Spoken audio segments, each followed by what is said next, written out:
The rumble of motorcycles echoed through the small town as a group of leather-clad bikers pulled up outside a quiet diner. Inside, sitting at a corner table, was 86-year-old Henry, a retired veteran who had seen his fair share of challenges in life. With his neatly combed white hair and a cane resting beside him, Henry quietly enjoyed his coffee, unaware of the drama about to unfold. The bikers entered with an air of dominance, their loud voices and heavy boots disrupting the calm atmosphere. They glanced around, and their eyes locked on Henry. At first it seemed harmless, just a few jokes and comments about his age and frailty. But their teasing quickly turned into taunts, loud enough for everyone in the diner to hear. Henry tried to brush it off with a polite smile, but the bikers weren't letting up. Whispers spread among the other patrons, but no one dared to intervene. Some looked down at their plates, while others exchanged uneasy glances.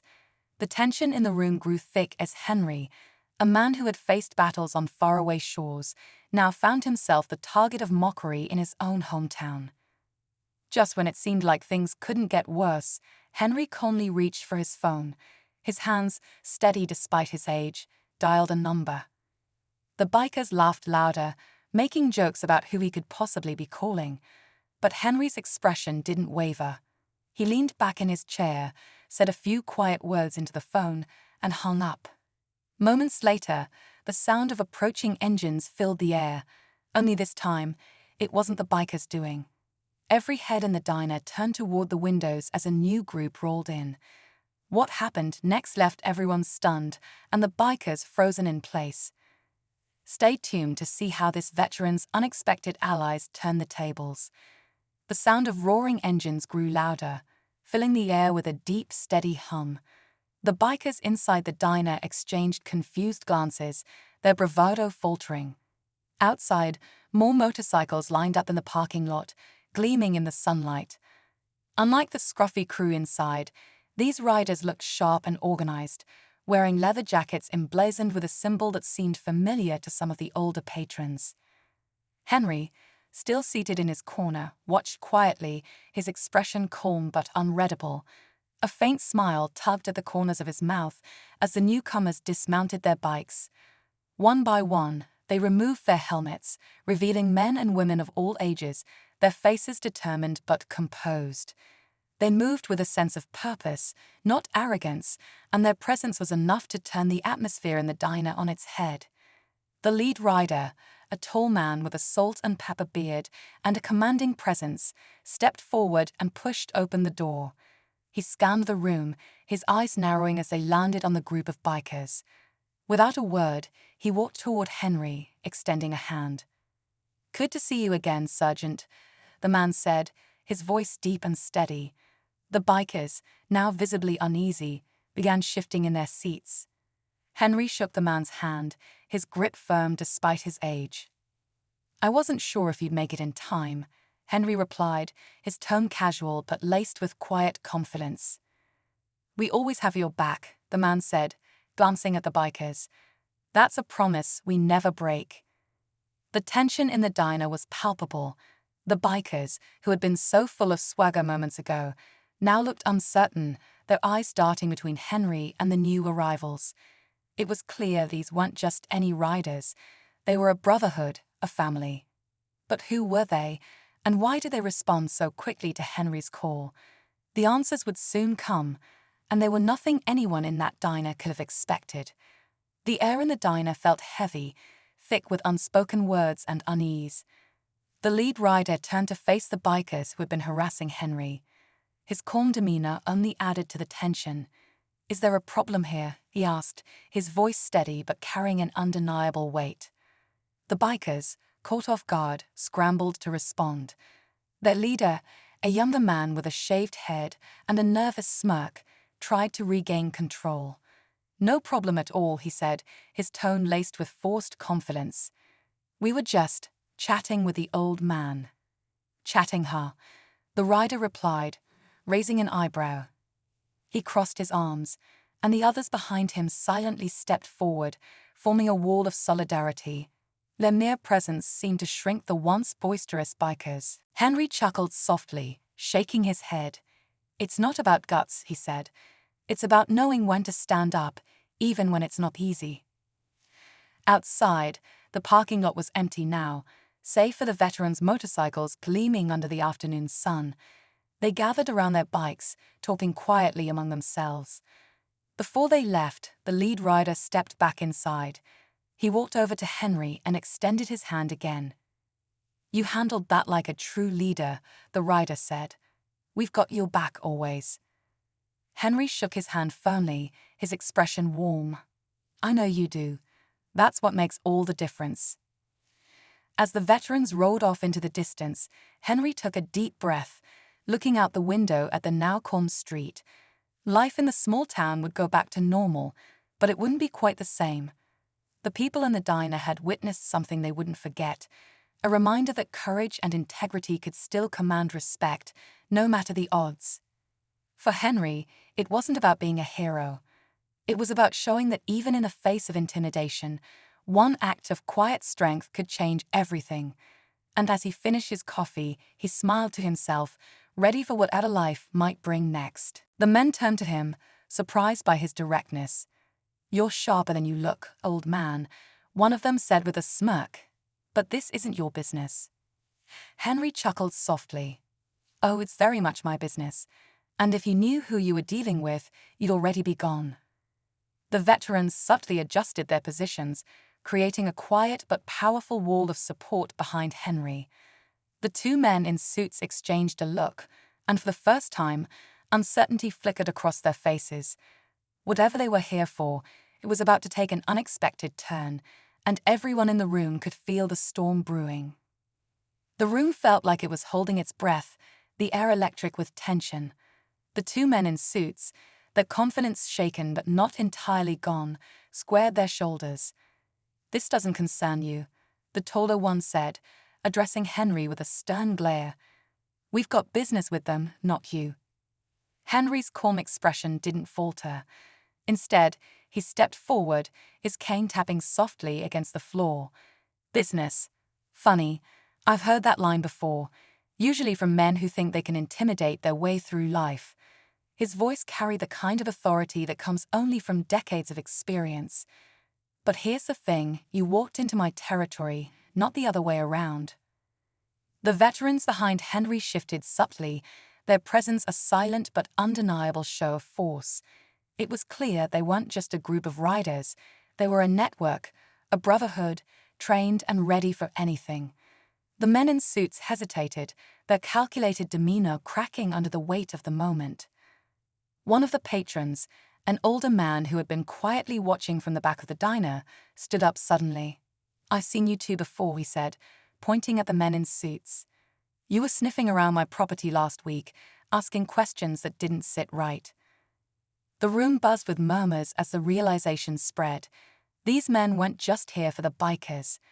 They had a larger agenda, one that involved more than anyone had guessed.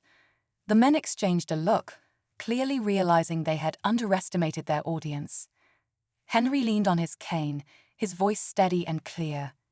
"You've got two choices," he said. "Walk out that door and don't come back, or find out what happens when you push a man who's got nothing to lose and a whole lot of friends willing to stand beside him." The men in suits hesitated, weighing their options. Finally they backed away, their confident facade shattered. As they left the diner, the tension eased, replaced by a palpable sense of relief. But just as everyone thought it was over, Henry turned to Rick, the leader of the younger bikers. "You still have a choice to make," he said, his tone softer but still firm. "The path you're on leads nowhere good. Maybe today's your chance to change that." Rick looked around, his bravado long gone. For the first time, he seemed to really see the veterans standing before him, not as enemies, but as examples of something he could aspire to. Without a word, he nodded, motioning for his crew to leave. As the rumble of engines faded into the distance, Henry sat back down, his coffee now cold, but his spirits warm. The diner returned to its normal hum of conversation, but the story of that day would be one no one in town would soon forget. Just when it seemed like the chapter was closed, Henry glanced out the window and smiled knowingly, as if he was already prepared for whatever might come next. The diner slowly settled back into its usual rhythm, but there was an energy in the air that lingered. Conversations were quieter, more thoughtful, as people processed what they had just witnessed.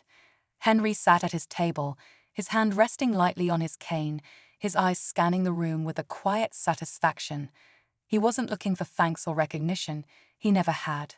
For him, it was simply about doing the right thing, the way he always had. The waitress approached cautiously, a fresh cup of coffee in hand. "On the house," she said with a small smile, setting it down in front of him. "That was something. You've got more guts than anyone I know." Henry sat back, observing the exchange without saying a word. It was clear now that this wasn't the first time these men had stood by him. They shared a bond that went deeper than mere friendship, a bond forged through trials most people couldn't imagine. One of the younger bikers muttered under his breath, clearly trying to deflect attention, but the lead rider heard him and took a step closer. "If you've got something to say it," he challenged. The younger man's bravado evaporated, and he fell silent. Meanwhile, whispers spread among the other patrons. A woman near the counter leaned over to the waitress. "Do you know who they are?" she asked in a hushed tone. "Not exactly," the waitress replied, glancing nervously at the scene. "But I've heard stories. They're not just bikers. They're vets, like Henry. A club for people who served. They protect their own." The revelation sent a ripple through the room. As the minutes ticked by, it became clear that Henry wasn't just some old man in the corner. He was someone with connections, respect, and loyalty that couldn't be bought. But what exactly had drawn these men and women to his side so quickly? And what would happen next? The answers were just around the corner, but they promised to change everything. The diner was silent, the hum of the fluorescent lights the only sound breaking the stillness. The tension hung so thick it was almost suffocating. The bikers who had been so loud and overbearing now sat frozen in place, their confidence visibly shaken. The leader of the veteran riders stood firm, his gaze fixed on the younger group, waiting for them to make their next move. Henry finally broke his silence, his voice calm but commanding. "You think respect is earned by bullying others?" he asked, his eyes piercing as they met the bikers. "Let me tell you something. You don't know the first thing about real strength." The words hit harder than the bikers expected. Their leader, shifting uncomfortably in his seat, tried to laugh it off. "We weren't trying to cause trouble," he said, but the words rang hollow. The tension in his voice betrayed the unease he couldn't hide. "Funny," Henry replied, leaning on his cane as he slowly stood. "It sure looked like trouble to me. But trouble has a way of finding its match." Outside, the veteran riders began to spread out, their presence a quiet but unmistakable show of unity. The sound of their movements, boots on gravel, the clink of chains, the hum of their bikes idling, was a reminder that these were not men and women to be underestimated. They weren't here to start a fight, but they also weren't about to back down. The younger bikers exchanged nervous glances, the weight of their situation dawning on them. It was clear they had no idea who they had been messing with or the level of loyalty Henry commanded. Their bravado crumbled further as the veteran leader stepped closer. "Here's how this works," he said, his voice low but firm. "You leave, now, and you don't come back, or you find out what happens when you mess with family." The diner was on edge, every patron holding their breath, waiting to see what would happen next. The stage was set for a confrontation, and no one could predict how it would end. Just as it seemed the younger bikers were about to take the veteran leader's warning seriously, the sound of a car screeching to a halt outside cut through the silence. Everyone in the diner turned toward the window, their curiosity piqued. A sleek black SUV, shiny and menacing, pulled into the lot. The doors opened, and out stepped two men in suits, their sharp attire an odd contrast to the rough leather and denim that dominated the scene. The veterans exchanged puzzled glances, and even Henry raised an eyebrow. The two men walked with purpose, their expressions unreadable as they entered the diner. The room, already heavy with tension, seemed to tighten even further. Without hesitation, they approached the younger bikers, who now looked more confused than ever. "Rick," one of the men said, addressing the leader of the younger group.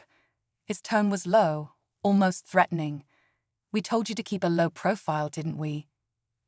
The color drained from Rick's face. We weren't doing anything serious," he stammered. "Just messing around." "Messing around," the second man repeated, his voice colder. "That's not what we heard. And now you've drawn attention to yourself." His gaze shifted to Henry and the veterans, and his frown deepened. The wrong kind of attention. The veterans didn't move, but their stance shifted subtly. They were ready for whatever was coming. Henry, however, remained calm, his sharp eyes studying the men in suits. It was clear he recognized something about them, a detail no one else seemed to notice. "You're not here for them, are you?" Henry asked, his voice cutting through the room like a blade.